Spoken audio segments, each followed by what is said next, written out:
जय हिंद, जय महाराष्ट्र. मित्रांनो, भारतात किंबहुना संपूर्ण राज्यभरात खाद्यतेलाच्या किमती गगनाला भिडलेल्या आहेत आणि या खाद्यतेलाच्या किमती का वाढलेल्या आहेत, यामागे कारणीभूत कोण, याची संपूर्ण माहिती आपण ह्या व्हिडिओमध्ये पाहणार आहोत. तर बघा, तुम्हाला पाहायला मिळते Indonesia the world's biggest producer has a palm oil crisis. तर जगातील सर्वाधिक तेलाचे उत्पन्न करणारा म्हणजेच पाम ऑइल जे आहे त्याचे सर्वाधिक उत्पन्न करणारा जो देश आहे इंडोनेशिया, या देशात सुद्धा मित्रांनो पाम ऑइलची शॉर्टेज या ठिकाणी झालेली आहे आणि तुम्ही ह्या इमेजद्वारे संपूर्ण माहिती पाहू शकता. तर बघा, याचे सुद्धा काही प्रभाव आपल्या देशावर जे तेल वाढलेले आहे त्या संदर्भात आहेत. संपूर्ण जी काही माहिती ते आपण या ठिकाणी पाहणार आहोत. तर बघा, सध्या काय सुरू आहे जर आपण पाहिलं तर खूप कमी प्रमाणात असं घडत असतं की एखादा देश हा मोठ्या प्रमाणामध्ये एखादी वस्तू निर्माता आहे, एखाद्या वस्तूचा निर्माता आहे आणि त्या देशातच त्या गोष्टीची कमतरता भासणे ही खूप कमी प्रमाणात पाहायला मिळतं.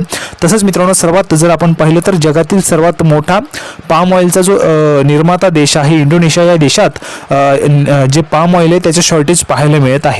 जर आपण पाहिलं तर जवळपास 2021-22 ऑक्टोबर-सप्टेंबरमध्ये 45.5 मिलियन टन्सचे जे पाम ऑइलचे निर्माण या ठिकाणी झालं होतं या देशातर्फे आणि ते जवळपास देशाच्या 60 म्हणजे संपूर्ण जगभराच्या 60% जे पाम ऑइल आहे ते एक्सपोर्ट एकट्या देशामार्फत केलं जातं. दुसऱ्या नंबरचा सर्वात मोठा एक्सपोर्टर जो देश आहे तो आहे मलेशिया. तर मित्रांनो, एक नंबरला पाम ऑइलचा एक्सपोर्टर आहे इंडोनेशिया, दुसऱ्या नंबरला मलेशिया. या दोन्ही देशांमार्फत मित्रांनो मोठ्या प्रमाणामध्ये जे पाम ऑइल आहे ते एक्सपोर्ट केलं जात असतं. जवळपास 90% म्हणजे जर आपण पाहिलं तर जगाला जे लागणारं 100% पाम ऑइल आहे त्याच्या 90% जे पाम ऑइल आहे ते एकट्या या दोन्ही देशांतर्फे प्रोव्हाइड केलं जात असतं. एक म्हणजे इंडोनेशिया आणि दुसरं म्हणजे मलेशिया. त्यानंतर पुढे तुम्ही पाहू शकता कमोडिटीच्या बाबतीत सुद्धा सेमच आहे, दोन्ही देश अग्रेसर आहे. त्यानंतर जर आपण पाहिलं तर the country has been domestic price of branded cooking oil spiral from.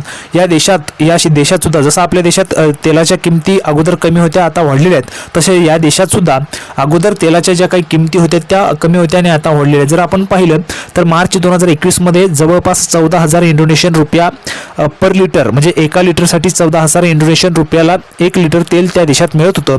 परंतु त्याच देशात आता ते जे तेल आहे 1 लिटर तेलसाठी 22,000 इंडोनेशियन रुपया मोजावे लागत आहेत. तर बघा, आता तुम्ही म्हणाल 14,000 इंडोनेशियन रुपया म्हणजे खूप जास्त प्रमाणात, तर असं काही नाही आहे. जसं $1 म्हणजेच आपल्या देशात $1 म्हणजे 75 रुपयांच्या बरोबरीचे आहे, तसं त्यांचे जे 14,000 इंडोनेशियन रुपये आहेत ते आपल्या 75 रुपयांपेक्षा कमी किंवा $1पेक्षा कमी किमतीचे आहेत. त्यानंतर जर आपण पाहिलं तर on February 1 the Indonesian government imposed a ceiling on retail price. तर इंडोनेशियन गव्हर्नमेंटने फेब्रुवारी 1 तारखेला त्या ठिकाणी मित्रांनो प्राइस कॅप्स त्या ठिकाणी डिसाईड केले होते आणि त्या प्राइस कॅप्समुळेच या ठिकाणी हे जे शॉर्टेज आहे ते पाहायला मिळते, कारण एक फिक्स किंमत त्या ठिकाणी डिसाईड केली गेली होती. त्याचबरोबर जे इम्पोर्टर्स आहे एक्सपोर्टर्स आहेत त्यांना सुद्धा काही प्रमाणात नियम त्या ठिकाणी लादले गेले होते आणि त्यामुळे मार्केटमध्ये ते जे ज्यांच्याकडे तेल आहे ते विकायला तयार नव्हते आणि त्यामुळे शॉर्टेज निर्माण झालं. शॉर्टेज निर्माण झाल्यामुळे त्या देशात जर आपण पाहिलं तर ते जे प्रोडक्ट आहे ते पाहायला मिळत नव्हते आणि त्यामुळे मित्रांनो मोठ्या प्रमाणामध्ये त्या देशात सुद्धा लाईनी जे आहेत तुम्हाला पाहायला मिळतो. जसं तुम्हाला इमेज मी दाखवलेले त्या पद्धतीनेच त्या देशात लाईनी पाहायला मिळाल्या होत्या. त्यानंतर जर आपण पाहिलं तर बघा, ह्या ठिकाणी तुम्हाला पाहायला मिळते 14,000 Indonesian rupiah is less than $1 और 74 रुपये. तर बघा, 14,000 इंडोनेशियन रुपये जे आहेत ते $1 किंवा आपल्या 74 रुपये म्हणजे आपल्या भारत देशाच्या जे काही करन्सी आहेत 74 रुपयांपेक्षा कमी आहेत. त्यानंतर पुढे तुम्ही पाहू शकता बघा, beside domestic price controls, the government also made it compulsory for exporters to sell 20% of their planned shipments in the domestic market. तर बघा, जे एक्सपोर्टर्स आहेत तर त्या एक्सपोर्टर्सना गव्हर्नमेंटने सांगितलं होतं की त्यांच्या 100%पैकी जे 20% तेल आहे, 20% जे काही एक्सपोर्टर्स आहेत त्यांनी 20% जे तेल आहे ते डोमेस्टिक मार्केटमध्येच विकायचं आहे असं त्यांनी सांगितलं होतं. आणि त्याचबरोबर मित्रांनो अजून एक गोष्ट त्या ठिकाणी इंडोनेशियन गव्हर्नमेंटने केली होती, ती म्हणजे अशी की जे काही तेल एक्सपोर्ट केलं जाईल तर त्या एक्सपोर्टवर त्यांनी टॅक्स लावला होता आणि त्यामुळे मित्रांनो एक्सपोर्टवर टॅक्स लावल्यामुळे त्या किमती ज्या आहेत त्या हाईक झालेल्या आहेत. त्यानंतर जर आपण पुढे पाहिलं तर जे 20% होतं तेच मित्रांनो मार्च 10 पासून त्यांनी 30% करून टाकलं होतं. म्हणजे 30% जे तेल आहे त्या एक्सपोर्टरने देशातच विकायचं आहे. राहिलं 70% तेलावर सुद्धा त्यांनी जे टॅक्स आहेत ते लादले होते आणि त्या टॅक्सेसमुळे सुद्धा किमती ह्या वाढलेल्या आहेत. त्यानंतर जर आपण पाहिलं तर बघा, क्रायसिसचे काय काय रिझन आहेत. तर बघा, 2 रिझन या ठिकाणी आहेत. The first has to do supply disruptions यामध्ये दोन रिझन्स आहेत, एक म्हणजे सप्लाय डिस्ट्रप्शन्स आणि दुसरं म्हणजे मॅनमेड अँड नॅचरल. तर बघा मॅनमेड म्हणजे काय, सध्या युद्ध सुरू आहे, त्या युद्धामुळे सुद्धा मित्रांनो विपरीत जो परिणाम आहे तो संपूर्ण देशांवर आपल्याला पाहायला मिळत आहे. दुसरं म्हणजे नॅचरली सुद्धा. तर बघा एक म्हणजे पहिल्या पद्धतीने जर आपण पाहिलं तर 3 पद्धतीचे मित्रांनो तेल जे आहेत ते भारत देशामध्ये आयात केले जात असते. पहिलं म्हणजे पाम ऑइल भारत देश आयात करत असतो. बघा तुम्हाला या ठिकाणी स्पेशली सांगतो, पहिलं म्हणजे पाम ऑइल जे आहे ते भारत देश आयात करत असतो. दुसरं म्हणजे सनफ्लॉवर म्हणजे सूर्यफूल जे तेल आहे ते सुद्धा भारत देश आयात करत असतो. तिसऱ्या नंबरचं तेल आहे सोयाबीन तेल सुद्धा मित्रांनो भारत देश हा आयात करत असतो. अशा प्रकारचे 3 पद्धतीचे जे काही तेल आहेत ते भारत देशामार्फत आयात केले जात असतात. आता सर्वात मोठा जर आपण पाहिलं तर पाम ऑइल निर्माण करणारा जो देश आहे सर्वात मोठे जर आपण पाहिले महत्त्वाचे ते म्हणजे इंडोनेशिया आणि मलेशिया हे देश पाम ऑइल सर्वात मोठ्या प्रमाणात निर्माण करत असतात. दुसऱ्या नंबरला आहे सनफ्लॉवर निर्माण करते जे देश आहेत सर्वात मोठ्या प्रमाणामध्ये जे देश सनफ्लॉवर निर्माण करतात आणि दुसऱ्या देशांना देतात त्यामध्ये पहिला म्हणजे युक्रेन आणि दुसरा म्हणजे रशिया. आता बघा तुम्हाला यावरनं कळलं असेल युक्रेन आणि रशिया हे जो देश आहेत ते सनफ्लॉवर म्हणजे सूर्यफूल तेल निर्माण करतात आणि एक्सपोर्ट सुद्धा करतात. भारतात सुद्धा त्यांच्यामार्फत तेल येत असतं. तिसऱ्या नंबरला आहे सोयाबीन तेल सुद्धा भारतातर्फे इम्पोर्ट केलं जात असतं म्हणजेच आयात केलं जातं.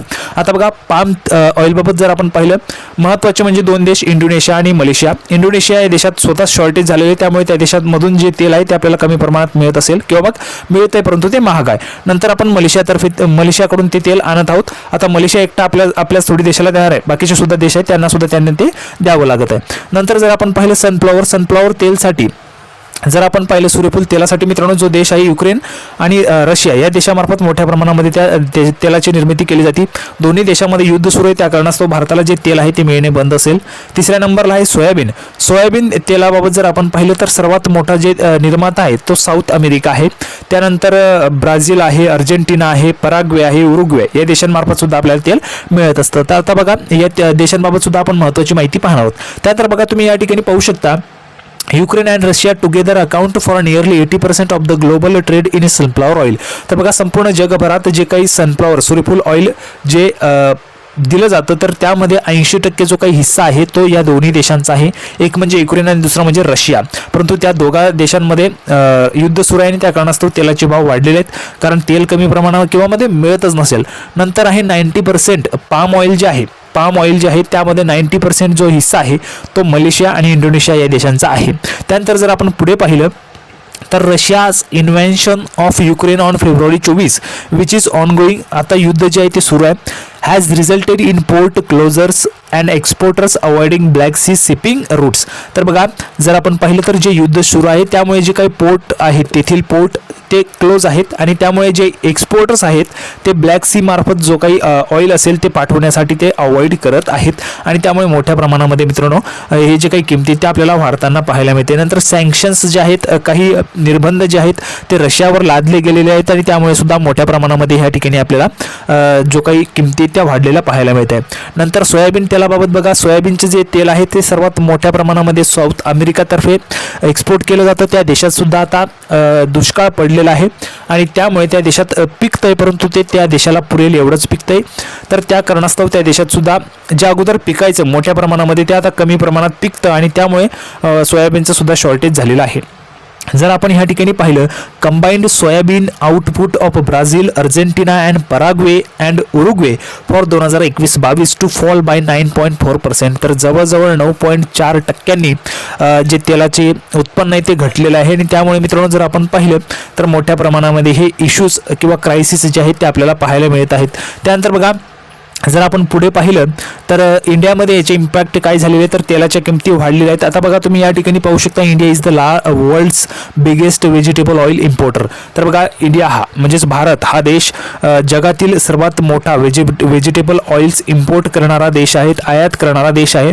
तर या देशामध्ये जर आपण पाहिलं तर ॲन्युअल रिपोर्टनुसार जवळपास 14 ते 15 मिलियन टन जे तेल आहे ते आपण आयात करत असतो. त्यामध्ये सर्वात मोठा हिस्सा हा पाम ऑइलचा आहे.